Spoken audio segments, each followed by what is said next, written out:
ये कहानी सिर्फ एक संत की नहीं है, यह उन आश्रमों की कहानी है जो बाहर से मंदिर दिखते थे लेकिन भीतर से जेल बन चुके थे। यह उस भरोसे की कहानी है जिसने लाखों को जोड़ा और फिर कुछ जिंदगियों को हमेशा के लिए तोड़ दिया। शुरुआत आसुमल से आसाराम तक। 17 अप्रैल 1941 के आसपास सिंध में जन्मे आसुमल का परिवार 1947 के बंटवारे में विस्थापित हो गया।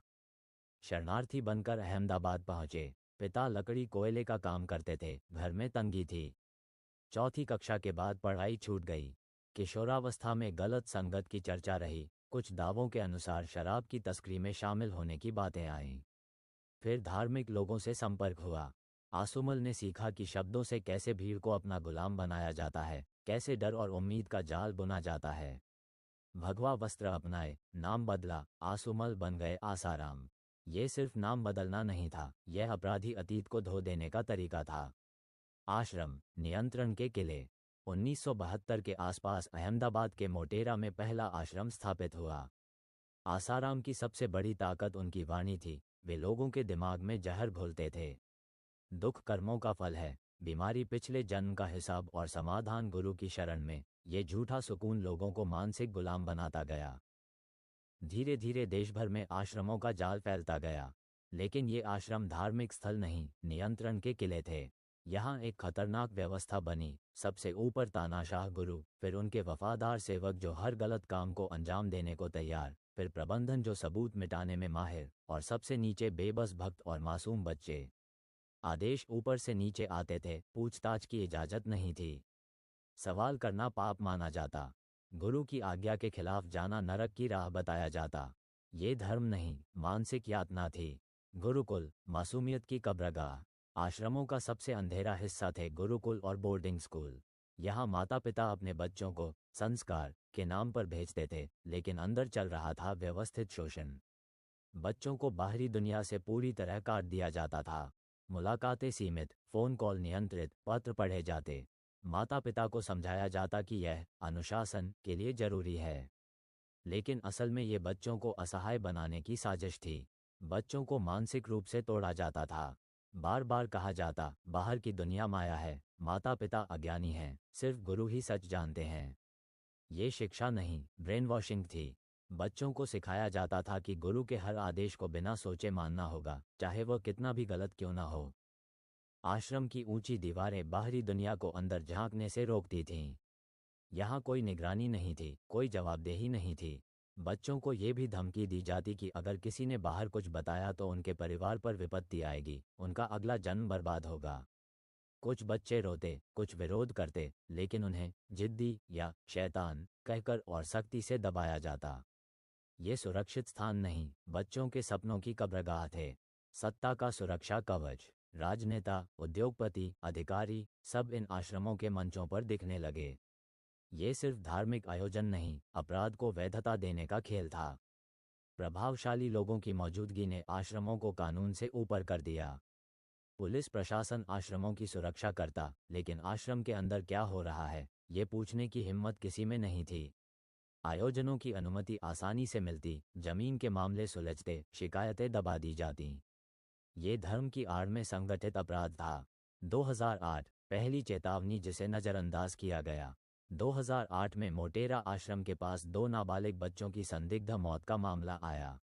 जादू टोना, तंत्र मंत्र के संकेत मिले। ये पहली बार था जब आश्रमों की काली सच्चाई बाहर आने लगी। लेकिन ताकत के आगे सच दब गया। जांच हुई, आयोग बने, लेकिन कोई सजा नहीं हुई। ये सिर्फ एक घटना नहीं थी, ये चेतावनी थी जिसे प्रशासन ने नज़रअंदाज किया। दूसरे राज्यों से भी समय समय पर खबरें आती रहीं, गुरुकुलों में बच्चों की रहस्यमय मौतें, शारीरिक मानसिक प्रताड़ना। हर बार सवाल उठे, हर बार दब गए, क्योंकि आश्रम की दीवारें इतनी ऊंची थीं कि आवाज़ें बाहर नहीं आ पातीं। बोलने की कीमत भारी थी, सामाजिक बहिष्कार, जान का खतरा। आश्रम का डर इतना गहरा था कि पीड़ित खुद को दोषी मानने लगते थे। 2013 जब एक दीवार टूटी। 15 अगस्त 2013 जब देश आज़ादी का जश्न मना रहा था, जोधपुर आश्रम की एक अंधेरी कुटिया में एक 16 वर्षीय किशोरी का बचपन हमेशा के लिए खत्म हो गया। वह आश्रम में आशीर्वाद लेने आई थी, लेकिन उसे मिला जघन्य यौन शोषण। यह अचानक हुई घटना नहीं थी, यह उस व्यवस्था का नतीजा था जो आश्रमों में वर्षों से चल रही थी, जहां कोई सवाल नहीं पूछ सकता, जहां गुरु की हर हरकत को दैवीय लीला बता दिया जाता, जहां पीड़ित को ही चुप कराया जाता। देर से ही सही, लड़की के परिवार ने हिम्मत जुटाई। दिल्ली में 0 दर्ज हुई, मामला राजस्थान पुलिस को ट्रांसफर हुआ। आश्रम के समर्थकों ने इसे साजिश बताया, लेकिन यह अब लिखित शिकायत थी। अगस्त 2013 के आखिर में आसाराम को इंदौर आश्रम से गिरफ्तार कर जोधपुर लाया गया। बचाव पक्ष ने हर तरह के झूठे तर्क दिए, उम्र, बीमारी, यहां तक कि नपुंसकता का दावा किया। आश्रम की पूरी मशीनरी सबूत मिटाने में लग गई, लेकिन कुछ भी टिक नहीं पाया। आतंक का साम्राज्य। ट्रायल के दौरान आश्रम ने अपना असली चेहरा दिखाया। गवाहों को व्यवस्थित तरीके से धमकाया गया। परिवारों को तोड़ने की कोशिश की गई। कुछ गवाह डर के मारे पीछे हटे, कुछ ने बयान बदल दिए। फिर मई 2014 में हुआ वह जो किसी को उम्मीद नहीं थी। एक अहम गवाह अमर प्रजापति की दिन दहाड़े गोली मारकर हत्या कर दी गई। ये सिर्फ हत्या नहीं, खुला संदेश था, बोलोगे तो मार दिए जाओगे। आश्रम का आतंक इतना गहरा था कि इसके बाद कई गवाह अदालत आने से कतराने लगे। लेकिन कुछ बहादुर लोग डटे रहे, क्योंकि वे जानते थे कि अगर अब चुप हुए तो और कितनी जिंदगियां बर्बाद होंगी। 25 अप्रैल 2018, न्याय का दिन। वर्षों की सुनवाई के बाद जोधपुर जेल परिसर में कड़ी सुरक्षा के बीच फैसला सुनाया गया। साक्ष्य, मेडिकल रिपोर्ट, गवाहियों के आधार पर अदालत ने आसाराम को दोषी ठहराया और उम्र कैद की सजा सुनाई।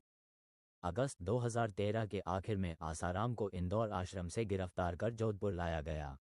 बचाव पक्ष ने हर तरह के झूठे तर्क दिए, उम्र, बीमारी, यहां तक कि नपुंसकता का दावा किया। आश्रम की पूरी मशीनरी सबूत मिटाने में लग गई, लेकिन कुछ भी टिक नहीं पाया। आतंक का साम्राज्य। ट्रायल के दौरान आश्रम ने अपना असली चेहरा दिखाया। गवाहों को व्यवस्थित तरीके से धमकाया गया। परिवारों को तोड़ने की कोशिश की गई। कुछ गवाह डर के मारे पीछे हटे, कुछ ने बयान बदल दिए। फिर मई 2014 में हुआ वह जो किसी को उम्मीद नहीं थी। एक अहम गवाह अमर प्रजापति की दिन दहाड़े गोली मारकर हत्या कर दी गई। ये सिर्फ हत्या नहीं, खुला संदेश था, बोलोगे तो मार दिए जाओगे। आश्रम का आतंक इतना गहरा था कि इसके बाद कई गवाह अदालत आने से कतराने लगे। लेकिन कुछ बहादुर लोग डटे रहे, क्योंकि वे जानते थे कि अगर अब चुप हुए तो और कितनी जिंदगियां बर्बाद होंगी। 25 अप्रैल 2018, न्याय का दिन। वर्षों की सुनवाई के बाद जोधपुर जेल परिसर में कड़ी सुरक्षा के बीच फैसला सुनाया गया। साक्ष्य, मेडिकल रिपोर्ट, गवाहियों के आधार पर अदालत ने आसाराम को दोषी ठहराया और उम्र कैद की सजा सुनाई। बाद में गुजरात में भी एक अन्य मामले में 2023 के आसपास उन्हें दोषी ठहराया गया। लेकिन आश्रम का साम्राज्य इतना मजबूत था कि स्वास्थ्य कारणों के नाम पर उन्हें अस्थायी जमानत मिल गई। आश्रम, अब भी खड़े हैं वो दीवारें। सबसे दुखद सच ये है कि फैसले के बाद भी कई आश्रम आज भी चल रहे हैं। वही व्यवस्था, वही नियंत्रण, वही अंधविश्वास। कुछ समर्थक आज भी मानते हैं कि यह सब साजिश है। वे अदालत के फैसले को नहीं, अपनी अंधी आस्था को मानते हैं। ये आश्रम आज भी बच्चों को अपने गुरुकुलों में ले रहे हैं। माता पिता आज भी भरोसे से भेज रहे हैं। और कोई नहीं जानता कि उन ऊंची दीवारों के पीछे क्या हो रहा है। ये कहानी सिर्फ आसाराम की नहीं, उन सभी आश्रमों की है जो धर्म की आड़ में अंधेरे महल बन चुके हैं। जहां सवाल पूछना पाप है, जहां बच्चे असुरक्षित हैं, जहां कानून की पहुंच नहीं है। सच ये है, जब तक आश्रमों को जवाबदेह नहीं बनाया जाएगा, जब तक इन दीवारों को पारदर्शी नहीं बनाया जाएगा, तब तक और कितने बचपन कुचले जाएंगे, कोई नहीं जानता। आस्था निजी हो सकती है, लेकिन अपराध कभी निजी नहीं होता। और जो आश्रम आज भी बिना निगरानी के चल रहे हैं, वे समय के साथ बम हैं जो कभी भी फट सकते हैं। वीडियो को लाइक, शेयर करें और चैनल को सब्सक्राइब करना ना भूलें।